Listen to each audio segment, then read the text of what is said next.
السلام علیکم ورحمۃ اللہ وبرکاتہ۔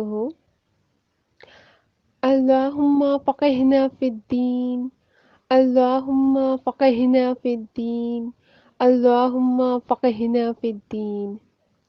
رب زدنی علما، رب زدنی علما، رب زدنی علما۔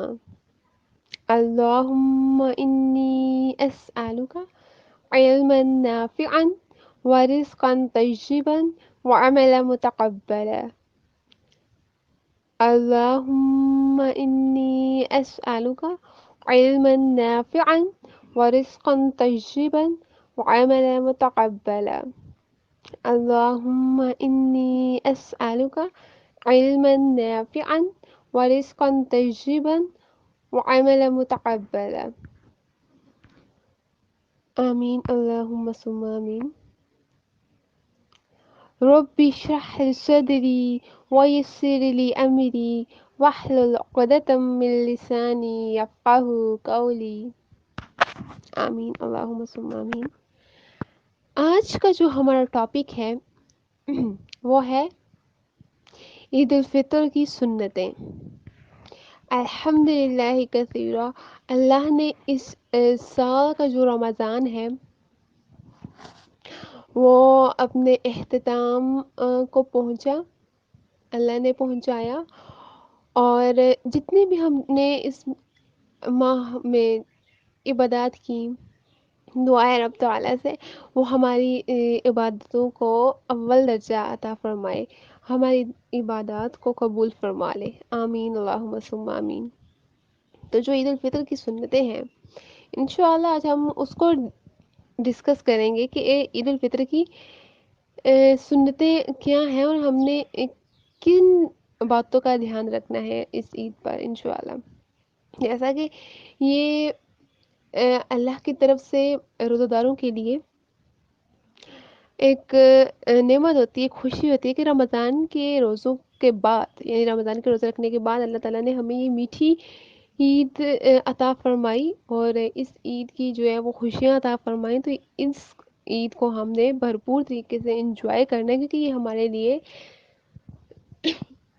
فوراً سے اللہ تعالیٰ نے انعام رکھا ہے کہ ہم نے رمضان کے روزے رکھے، اس کے بعد اللہ تعالیٰ نے ہمیں یہ ایک انعام کی صورت میں عطا کی عید۔ تو اس میں ہم نے کرنا کیا ہے؟ سب سے پہلے جیسے ہی عید کے چاند نظر آ جائے تو ہم نے عید کے چاند کو دیکھ کر، یعنی دیکھنے کے بعد ہم نے تکبیرات پڑھنا شروع کر دینی ہے۔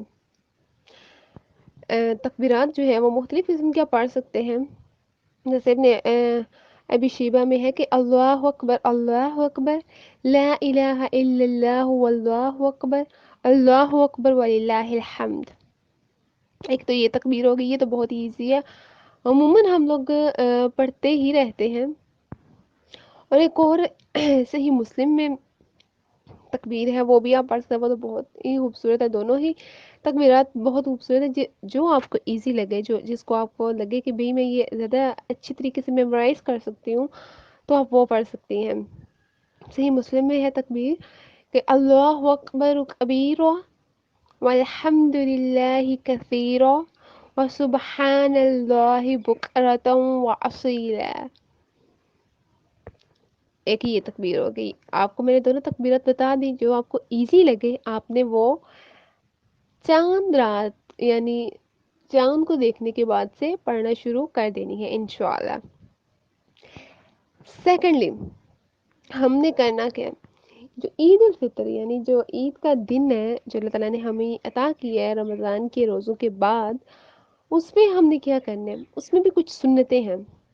فرسٹ میں نے بتا دی کہ تکبیرات پڑھنا شروع کر دینی ہے۔ سیکنڈلی اس دن کو ہم نے بھی تکبیرات کا جو ہے وہ اہتمام کرنا ہے، کیونکہ مصنف ابی شیبہ فرماتے ہیں، عبداللہ بن عمر رضی اللہ عنہ عید کے دن صبح سورج نکلتے ہی عیدگاہ تشریف لے جاتے اور بلند آواز میں تکبیریں کہتے جاتے، یہاں تک کہ جب امام خطبہ کے لیے ممبر پر بیٹھ جاتا تو تکبیرات پڑھنا چھوڑ دیتے۔ اس سے ہمیں اس بات کا علم ہوا کہ تکبیر جو ہے وہ ہم نے ایک تو پڑھنی بھی ہے، دوسرا اس کا اہتمام بھی کرنا ہے، دوسروں کو بھی یاد کروانی ہے تاکہ زیادہ اجر سمیٹ سکیں انشاءاللہ۔ دوسرا ہم نے کیا کرنا ہے، زیب و زینت کا اہتمام کرنا ہے، ہم نے خوبصورت جو ہے وہ لباس پہننے ہیں، غسل کرنا ہے اور خوشبوئیں وغیرہ لگانی ہے۔ لطبرانی میں ہے کہ ابن عباس رضی اللہ عنہ سے روایت ہے کہ رسول اللہ صلی اللہ علیہ وآلہ وسلم عید کے روز، یعنی جو عید کا دن ہوتا ہے، عید کے روز سرخ دھاریوں والی چادر پہنا کرتے تھے۔ اس سے علم ہوا کہ ہم نے ڈریس جو ہے وہ بھی پیارے سا بنانا ہے، پیارا سا پہننا ہے، اور باقی جو غسل وغیرہ خوشبو وغیرہ وہ بھی لگانی ہے،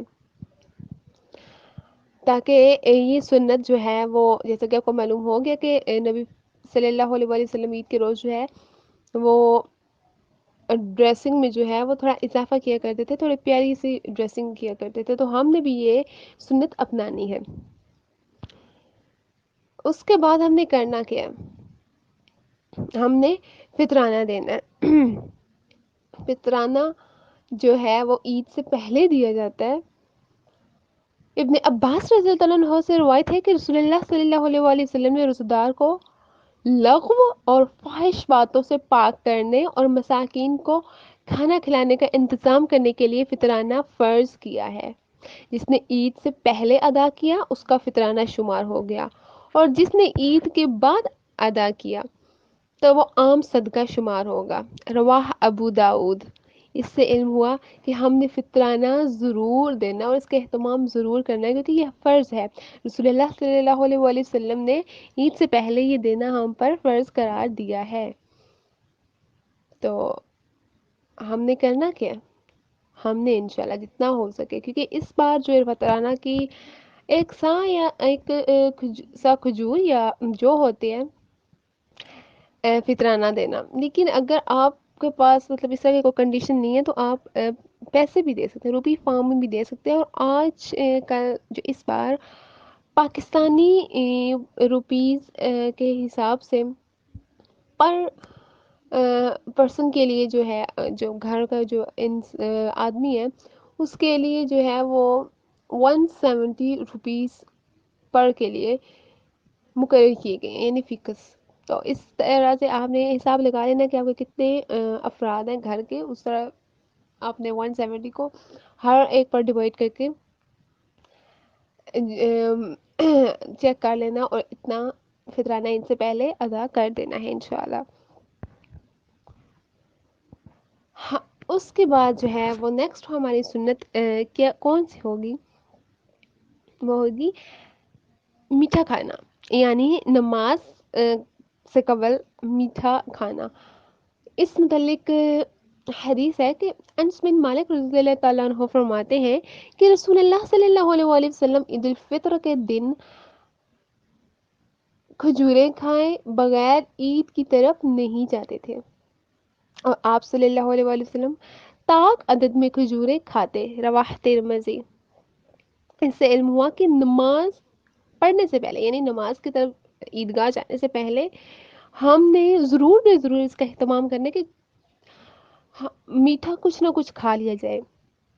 زیادہ تو یہی ہے کہ ہمیں کھجوریں کھانی چاہیے تاکہ سنت پر مزید عمل کیا جا سکے، کہ نبی صلی اللہ علیہ وآلہ وسلم طاق تعداد میں کھجوریں کھایا کرتے تھے۔ اگر نہیں میسر، نو میٹر، نو ایشو، ضروری نہیں ہے کہ پھر آپ وہی کھائیں اور آپ کے گھر میں وہ نہیں ہے، کیونکہ ایسا ہوتا ہے، ہر ایک کی مختلف روٹین ہوتی ہے، ہر ایک کی مختلف لائف ہوتی ہے، کسی کے پاس ہوتی ہیں میسر چیزیں، کسی کے پاس نہیں، تو ایسے میں آپ نے کرنا کیا؟ پریشان بالکل بھی نہیں ہونا ہے۔ آپ نے کرنا یہ ہے کہ جتنے اے، آپ کے پاس اویلیبل ہے چیزیں، آپ نے وہ کرنی ہے۔ لائک آپ کو ہو سکتا ہے سوئیاں آپ کے پاس ہو، کھجور نہ ہو، آپ نے کرنا کہ آپ نے عید سے پہلے وہ سوئیاں میٹھی بنا کر آپ نے کھا لینی ہے، پھر آپ نماز کی طرف چل پڑیں، ٹھیک ہے؟ تو اس طرح سے جو بھی چیز آپ کو میٹھی ملے آپ نے کھا لینی ہے۔ اس کے بعد ہم نے جو ہے وہ نیکسٹ ہماری سننا کیا ہے کہ خواتین کو عیدگاہ لے کر جانا، یعنی نہ صرف مرد بلکہ عیدگاہ کون بھی جا سکتی ہیں، خواتین بھی۔ اس متعلق بہت حدیث وارد ہوئی ہیں، ان میں سے ایک کو ایک دو میں آپ کے سامنے رکھتی ہوں۔ ام عطیہ رضی اللہ تعالیٰ عنہا نے فرمایا کہ ہمیں حکم تھا کہ حائضہ عورتوں، کنواری لڑکیوں اور پردہ نشین عورتوں کو بھی عیدگاہ لے جائیں، البتہ حائضہ عورتیں مسلمانوں کے اجتماع اور دعاؤں میں شریک ہوں اور نماز کی جگہ سے الگ رہیں۔ رواہ بخاری۔ اسی طرح سے ایک اور بھی حدیث ہے کہ ایک صحابیہ نے پوچھا، اے اللہ کے رسول صلی اللہ علیہ وآلہ وسلم، اگر ہم میں سے کسی کے پاس چادر نہ ہو اور اس وجہ سے وہ عیدگاہ نہ جا سکے تو کیا حرج ہے؟ آپ صلی اللہ علیہ وآلہ وسلم نے فرمایا، اس کی سہیلی اپنی چادر کا ایک حصہ اسے اڑا دے اور وہ خیر اور مسلمانوں کی دعا میں ضرور شریک ہو۔ رواہ بخاری۔ اس سے علم ہوا کہ کس قدر اہمیت کے حامل ہے اس دن خواتین کا عیدگاہ جانا، یعنی مسلمانوں کی دعاؤں میں شریک ہونا عورتوں کا بھی لازم ہے۔ اور اس متعلق بہت اللہ کے رسول صلی اللہ علیہ وآلہ وسلم سے احادیث آئی ہیں۔ اچھا اب ہوتا کیا ہے؟ آج کل کا جو ایرا چل رہا ہے، جو اہل حدیث ہے، یعنی جو قرآن و سنت پر عمل کرتے ہیں اور احادیث پر کو پڑھتے ہوئے اس پر عمل کرتے ہیں، ان کی مساجد میں تو اہتمام ہوتا ہے، عورتوں کا الگ سے اہتمام ہوتا ہے۔ جو بڑے شہر ہیں ان میں بھی ہوتا ہے۔ اچھا وہ ہوتا کیا ہے کہ جو چھوٹے شہر ہیں اور جو گاؤں ہیں ان میں نہیں ہوتا ہے۔ آج کل کا ایرا اس طرح سے چل رہا ہے کہ اس متعلق جو ہے وہ اویئرنیس نہیں ہے ابھی، تو میکسیمم جو میکسیمم تعداد ہے گرلز کی، جو میکسیمم خواتین ہیں وہ نہیں جا پاتی، اور کچھ کو تو علم ہی نہیں ہوتا نا کہ اس متعلق کوئی احادیث بھی آئی ہے، یہ سنت ہے، ٹھیک ہے۔ یہ یاد رکھیے کہ عیدگاہ جانا عورتوں کا سنت ہے، فرض نہیں ہے، یعنی یہ عمل مسنون ہے، فرض میں نہیں ہے شامل۔ اگر آپ نہیں جاتی تو کوئی مسئلہ نہیں ہے، لیکن جانا زیادہ بہتر ہے۔ ظاہر ہے اللہ کے رسول صلی اللہ علیہ وآلہ وسلم نے فرمایا تو ہمارے لیے ہی بہتری ہے۔ لیکن اگر آپ کے ایریا میں مساجد کا میں اہتمام نہیں ہے عورتوں کا، اور ایسے میں آپ جو ہے وہ گلٹ میں پڑی چلی جاتی ہیں، گلٹ کا شکار ہو جاتی ہیں، اور مطلب آپ کو لگتا ہے کہ جیسے کہ ہم سے کچھ غلطی ہوئی ہے جو ہمارا ایسے نہیں ہم جا سکیں، تو ایسے پریشان بالکل نہیں ہونا، ڈپریشن میں بالکل بھی نہیں جانا، کیونکہ ہر ایک کی لائف ڈفرینٹ ہے، ہر ایک کا لائف سٹائل ڈفرینٹ ہے۔ اب ہو سکتا ہے کہ جس لائف ایرا سے آپ گزری ہیں سامنے والا نہ گزرا ہو، تو آپ نے کرنا یہ کہ آپ نے اپنی سہولت کے مطابق عمل کرنا ہے۔ اب آپ کی اب یہ ہوتا ہے کہ آپ کو جانا الاؤڈ نہیں ہے، رائٹ؟ آپ کی مساجد میں اہتمام ہی نہیں ہے عورتوں کا الگ سے، ٹھیک ہے، باوجود اس کے آپ ضد کر کے چلی جاتی ہیں۔ اب ہو سکتا ہے آپ کے ساتھ کچھ ایسا انسیڈنٹ پیش آ جائے کہ گھر والے نے بھی آپ کو منع کیا ہو اور اس کے بعد بھی آپ چلی گئی ہیں، تو ایسے میں کرنا یہ ہے کہ اگر آپ کا اس طرح سے کوئی بھی سسٹم نہیں ہے تو اللہ سے دعا کرنی ہے، ٹھیک ہے؟ آپ کو جانا آپ کو الاؤڈ نہیں ہے، آپ زبردستی تو جا نہیں سکتی، لیکن آپ نے کرنا یہ ہے اللہ سے دعا کرنے کہ اللہ ہمارے لیے آسانیاں پیدا فرما، کیونکہ اللہ بہتر جانتا ہے کہ اس نے آپ کو کس ٹائم زون میں رکھا ہوا ہے۔ ہوتا یہ ہے کہ بہت سارے موٹیویشن اسپیکرز کو اگر آپ سنیں تو وہ ڈائریکٹ کہتے ہیں کہ جانا ہے جانا ہے۔ اس طرح سے کافی ساری سسٹرز کے مجھے کوشچنس بھی آئے ہیں کہ اب ہمارے مطلب ایریا میں اس طرح سے ہے ہی نہیں ہے پراپر اہتمام، تو ہم کیا کریں؟ ایسے میں آپ نے پریشان ہو کر مایوس نہیں ہو جانا ہے، آپ نے اللہ سے دعا کرنی ہے کہ اللہ تعالیٰ تو جانتا ہے کہ ہمیں تو نے کس زون میں رکھا ہوا ہے، اس کے مطابق ہی ہم عمل کر پاتے ہیں۔ تو ہمارے ایک تو اعمال قبول فرما رہے، دوسرا ہمارے لیے آسانیاں پیدا فرما، اور ہمارے ایریا میں یہ شعور بیدار کر، تاکہ ہم بھی ان سنتوں سے مستفید ہو سکیں، ٹھیک ہے؟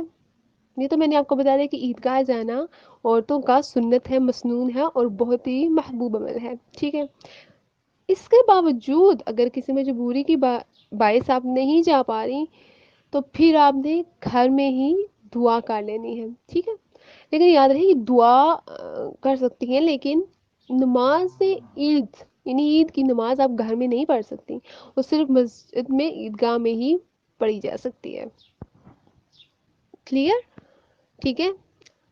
اس متعلق مجھے یقین ہے اب انشاءاللہ آپ کو مزید موٹیویشن کی ضرورت نہیں ہوگی، کیونکہ سب کچھ میں نے آپ کو بتا دیا کہ ہر ایک کا لائف زون وہ ڈیفرنٹ ہے، آپ نے اپنے آپ کو دیکھتے ہوئے دین کو سامنے رکھ کر، صحیح احادیث کو رکھ کر عمل کرنا ہے، ٹھیک ہے؟ قرآن و سنت پر عمل کرنا بہت آسان ہے، اگر اس کے باوجود آپ کو نہیں لے جایا جاتا، تو پھر آپ نے اللہ سے دعا کرنی ہے، مثبت سوچ رکھنی ہے، پازیٹیولی رہنا ہے، اللہ سے مایوس بالکل بھی نہیں ہونا ہے، اور انشاءاللہ ایک وقت آپ دیکھیں گی، کیونکہ شعور ابھی نہیں ہے نا، ابھی اویئرنیس نہیں ہے، لیکن انشاءاللہ ایک وقت ایسا آئے گا کہ اویئرنیس آئے گی، اور آپ ہی وہ گرلز ہوں گی جو مساجد میں جا رہی ہوں گی، اور نہ صرف خود جا رہی ہوں گی بلکہ باقیوں کے لیے بھی اہتمام کر رہی ہوں گی، ٹھیک ہے؟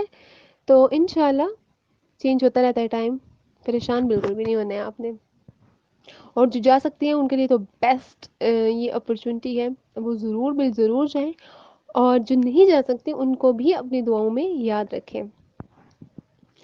اس کے بعد ہم نے کرنا کیا، ہماری نیکسٹ سننا ہے وہ ہے عید کی خوشی منانا، یس۔ یہ عید جو اس سے کہ میں نے پہلے ہی بتا دیا ہے کہ مومن کے لیے ایک خوشی ہوتی ہے، اللہ کی طرف سے ایک انعام ہوتا ہے، فوراً رمضان کے روزوں کے بعد اللہ انعام کی صورت میں دیتا ہے ہمیں یہ عید، تو ہم نے اس میں خوشیاں منانی ہیں، ہم نے منہ بنا کے نہیں بیٹھ جانا ہے۔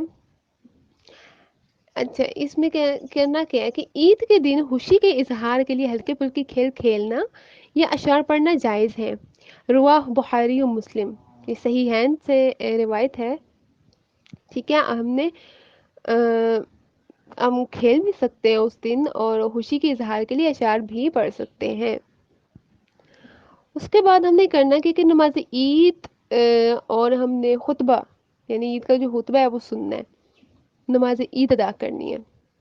اس متعلق حدیث ہے کہ ابن عباس رضی اللہ عنہ سے روایت ہے کہ نبی کریم صلی اللہ علیہ وآلہ وسلم عید کے دن نکلے اور عیدگاہ میں 2 رکعت نماز پڑھی، آپ صلی اللہ علیہ وآلہ وسلم نے نہ اس سے پہلے نماز پڑھی اور نہ اس کے بعد، رواہ بخاری۔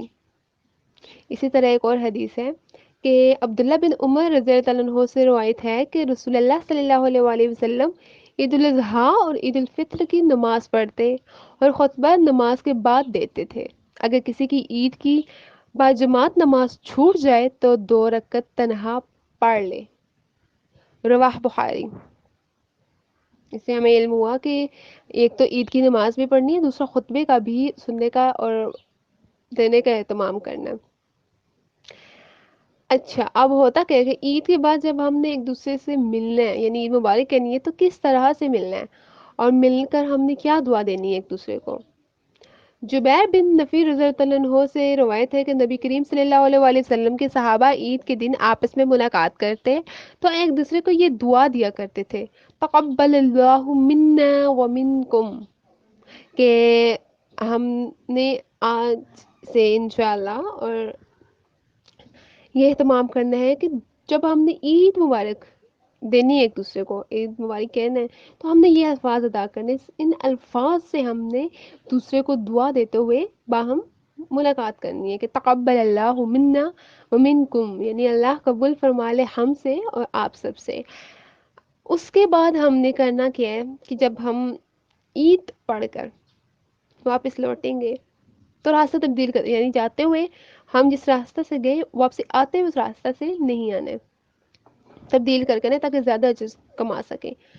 اس متعلق حدیث ہے کہ جابر رضی اللہ عنہ سے روایت ہے کہ نبی کریم صلی اللہ علیہ وآلہ وسلم عید کے دن ایک راستے سے جاتے اور پھر دوسرا راستہ بدل کر آتے، رواہ بخاری۔ اس سے علم ہوا کہ ہم نے جب عید گاہ جانا ہے تو وہ جو راستہ ہوگا جس راستے سے جائیں گے، واپس اس راستے سے نہیں آنا بلکہ چینج کر کے آنا، تاکہ مزید اجر، مزید ثواب کما سکیں۔ تو یہ تو چند ایک سنتیں تھیں عید کے حوالے سے، عید الفطر کے حوالے سے، جو میں نے آپ کو بتائیں، اور انشاءاللہ مجھے یقین ہے کہ ضرور ان سنتوں پر آپ عمل کریں گی، نہ صرف خود کریں گی بلکہ آگے بھی شیئر کریں گی، تاکہ زیادہ سے زیادہ لوگ ان سنتوں پر عمل کریں، ان کو جان سکیں۔ اللہ تعالیٰ سے دعا ہے اللہ ہمیں علم نافع عطا فرمائے اور ان تمام سنتوں پر عمل کرنے کی توفیق عطا فرمائے، آمین اللہم ثم آمین۔ اجازت چاہتی ہوں۔ سبحانک اللہم و بحمدک، اشہد ان لا الہ الا انت، استغفرک و اتوب الیک۔